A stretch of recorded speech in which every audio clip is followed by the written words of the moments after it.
Hey family, God bless you guys. I want to share a couple dreams with you that I had the past 2 nights. Um, it's been some very active dreaming these past 2 nights, and been feeling like I haven't gotten any sleep. So I know that a lot of you guys are going through the same things. So like I always say, like I've said before, I really feel like we are doing a lot in our sleep in the spirit, and we're continuing our ministries and our work even when we're sleeping, when we're sleeping. So last um 2 nights ago, I had this awesome dream, and God gave me understanding also to some things that I've had or that I've seen in other dreams. Um, but this is definitely some very good information that the Lord revealed to me, and I believe it pertains to a few of us, or many of us. Um, so I'm gonna just go into this dream. So I was in school and I was about to go home, and I saw my friend Amanda, and I looked up Amanda, and from what I found, Amanda means in Hebrew, it means a gift from God. And then I also saw that it means to, or she needs love, or lovable, or to be loved, or something like that. So I saw my friend Amanda, and I've seen her in a few dreams before. But from what I know in this dream, this she represented, or she was an angel, um, in the form of my friend Amanda. So I saw Amanda after I was in school and I was about to go home, and she asked if I wanted to ride home with her. So I said yes. And I felt it was nice to see her because I hadn't seen her in a while, and I think that's kind of funny because I really haven't had a dream about her for a while either. So that's pretty interesting. So we walked outside, and I walked up to her vehicle with her, which was a helicopter, and I noticed she was wearing a field jacket and brown combat boots. So that was more of a confirmation for me that she was an angel, most likely a warrior angel or soldier angel. I looked into the driver's seat and I saw a pair of amber lens um, shades that look like a visor, like some kind of futuristic visor. And I've had dreams before about the amber color lens, so I'm not going to go into the explanation of them right now, though. And when I saw these shades on the seat, I noticed that one of the temples on the from the glasses were broken off.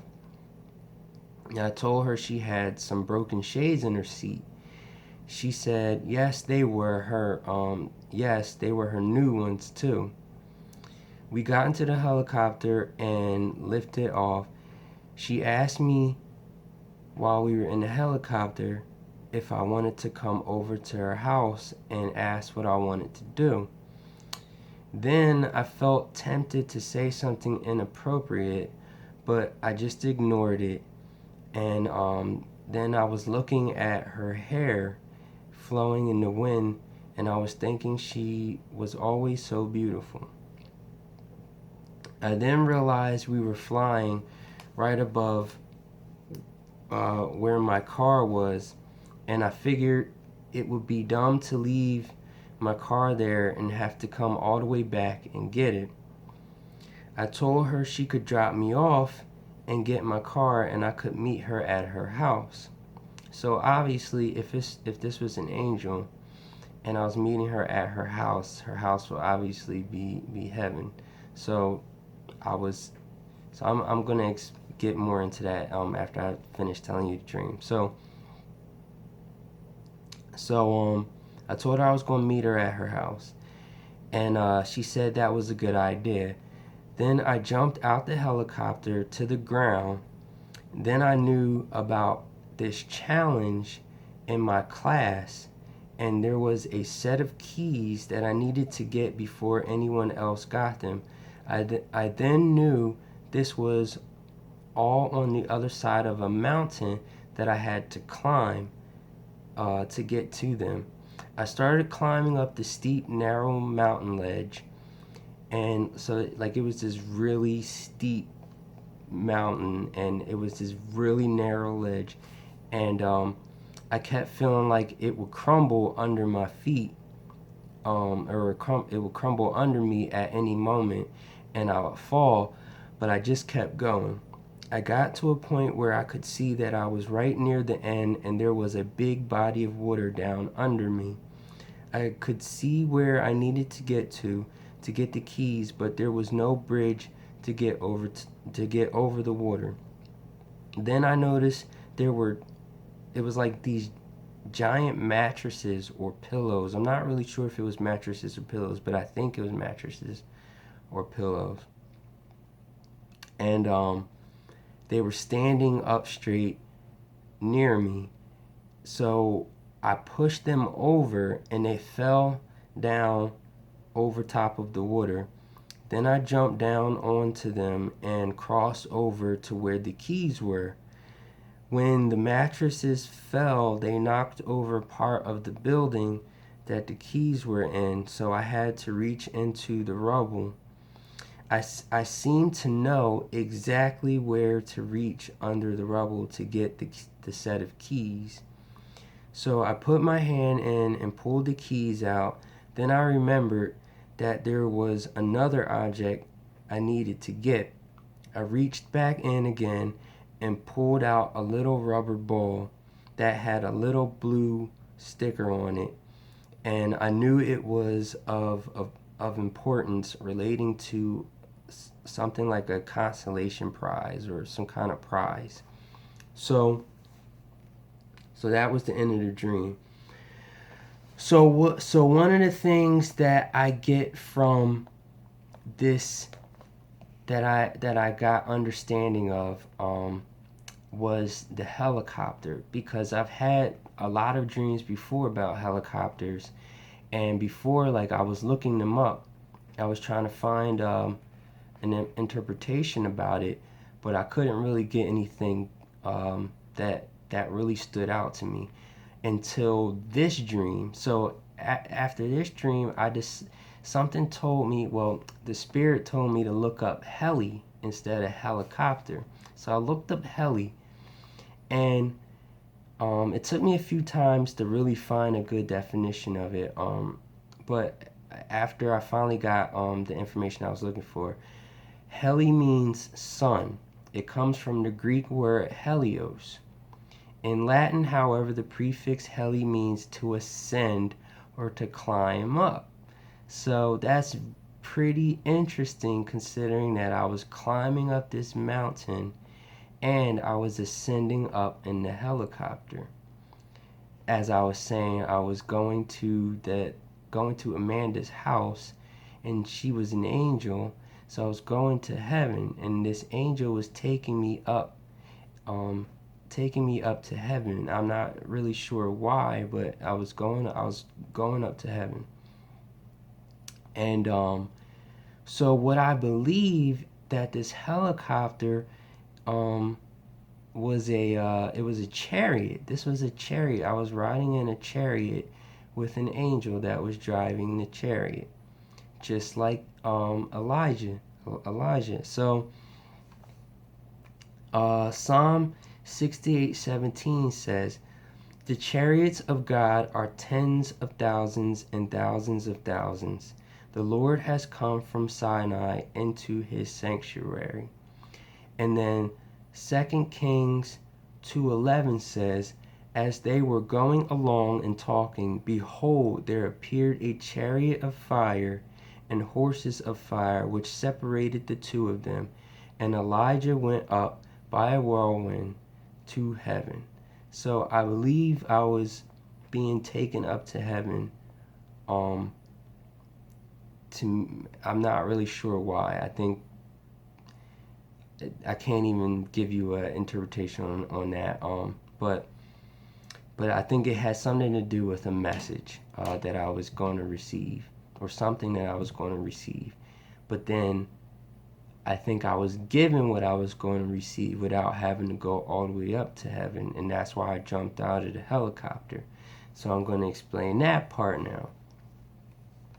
So I believe that's why I received these keys. I was going up to this angel was sent to me, and I was given this challenge to get these keys.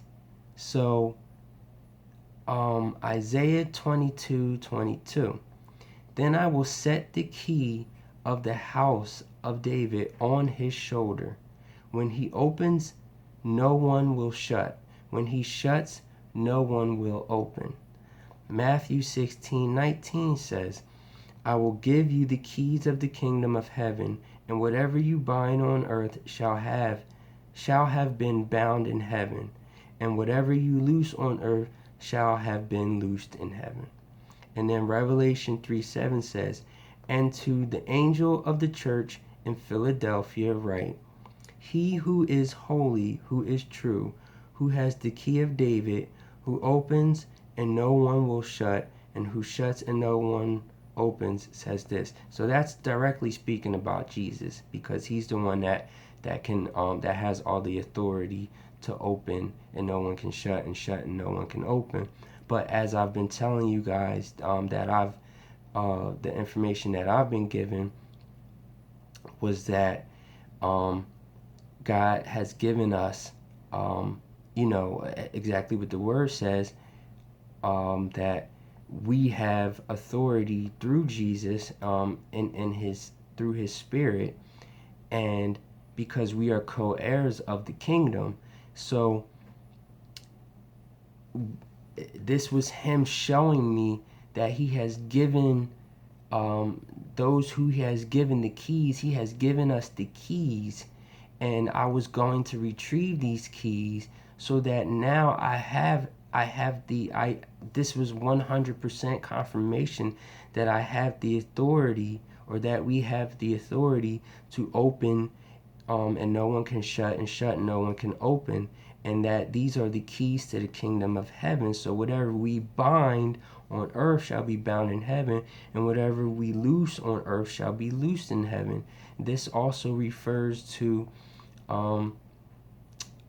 prayer and intercessory prayer, and things like, things that we can do through our authority in prayer, because prayer is our weapon, and that's how we get things done in the spiritual, because we're not spiritual, and we're not in our spiritual bodies yet, so we can't physically go and do these things, but we pray in the spirit, and then through the authority that God has given us, the power and authority that we now have, and we have these keys, we can access these things. These things can happen because we have the power to do so, because of the keys that we retrieve. So the only thing that I don't really understand is this consolation prize thing. That little ball that I knew I had to pull out, and it was a little ball, and it had this little teeny blue sticker on it. So I'm still doing some research on that. But if you guys have some, if the Spirit's speaking to you about it, definitely let me know, or let us know in the comments. So now I'm going to tell you about this other dream real quick. I was in a class, and we were all standing around socializing. I then noticed a gavel sitting on the teacher's desk. As we've been talking about before, a lot lately about God giving us or calling us to be judges, and us being um, judges in the millennial reign, you know, ruling alongside with the Lord. And it stood out to me very boldly in this dream. So I know the Lord was trying to get my attention to look at this. So I knew that that's what this was. Then the class was beginning, and everyone got to their seats. The teacher was standing in the back of the classroom and started speaking another language. So in the dream, I thought it was Spanish, and I was thinking I hadn't spoken or used Spanish since high school, and I didn't remember any of it. I knew that everyone in the class knew it well and had been speaking it for a while. I knew the teacher had either asked a question or said something he wanted us to translate. All the other students raised their hands, shouting out that they knew what it was. Then the students ran up to the board, or then three students ran up to the board and grabbed a piece of chalk. They started writing on the board, but in the language that the teacher was speaking. I was thinking, how was I going to figure out what they are saying if I couldn't read it? I knew that they were translating and answering a question, so I didn't understand how they were translating, but yet it was still in another language. I then knew that even though I didn't know the language now, I was going to learn it and know it as well as everybody else did.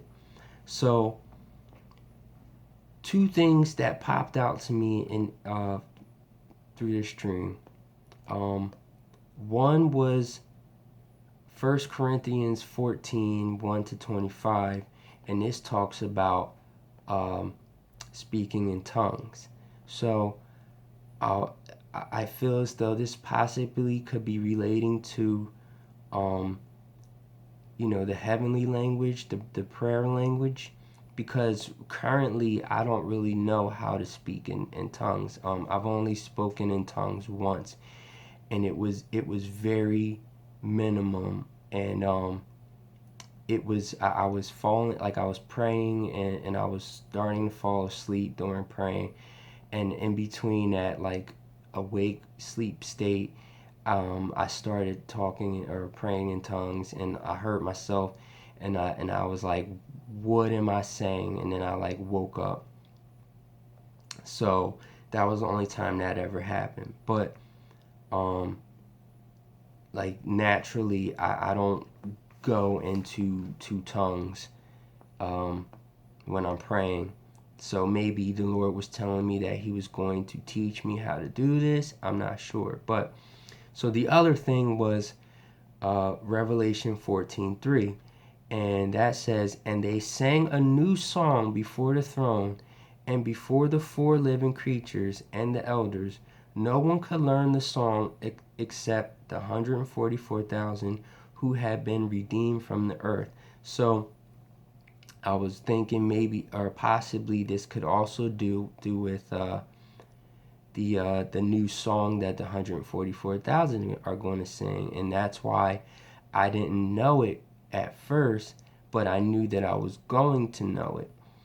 Um, so it's just some really really really interesting things that I just wanted to share with you guys, especially about the keys to the kingdom, because I know that's some really good confirmation and good information for a lot of those that feel like they're being called, and those that are out in the front, that the Lord is using as leaders to reveal to the rest who they are, because that's what the Lord told me that my job is right now, is to speak to those, to call out to those who are part of his end time army, and in a sense wake them up, because they're awoke, they're awake, but their eyes aren't open, and they don't really, not all of them know who they are,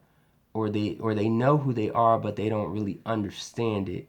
So my job right now, what he's been using me to do, is to kind of guide into the understanding, um, what these things you've been seeing mean, and um, where, where to go from that point, after accept who you are, um, what to how to go further, into that ministry, into that calling.